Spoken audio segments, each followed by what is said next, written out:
যখন কোন বান্দা সূরা ফাতিহার একটা করে আয়াত বলে আলহামদুলিল্লাহি রাব্বিল আলামিন, সঙ্গে সঙ্গে আল্লাহ জবাব দিয়ে বলেন হামিদানি আবদি, বান্দা তুই আমার প্রশংসা করলি।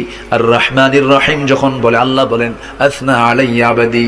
মালিক ইয়াউমিদ্দিন যখন বলে আল্লাহ বলেন মাজ্জাদানি আবদি। এরপরে যখন বলে ইয়াকা না'বুদু ওয়া ইয়াকা নাস্তাঈন পর্যন্ত যখন বলে আল্লাহ বলেন বান্দারে তুই আমার কাছে কি চাস, প্রাণ খুলে চারে বান্দা। ইহদিনাস সিরাতাল মুস্তাকিম থেকে শুরু করে নিয়া ওয়ালাদ-দাল্লিন পর্যন্ত যখন বান্দা বলে তখন আল্লাহ বলেন বান্দা নামাজের মধ্যে এমন প্রেমের খেলা খেললি, বান্দা তুই যা চাইলি সব আমি আল্লাহ কবুল করলাম। ওই বান্দা যখন রুকুতে যায় আল্লাহ তখন অস্থির হন। ওই বান্দা যখন সিজদায় যাওয়ার জন্য প্রস্তুতি নাই, সমস্ত ফেরেশতাকে ডাক দিয়ে বলেন ও ফেরেশতারা, এই বান্দাগুলো আমাকে দেখলো না, রাসূলকে দেখলো না, কোরআনকে দেখে হাদিসকে বিশ্বাস করে আমাকে খুশি করার জন্য তার সবচেয়ে সম্মানজনক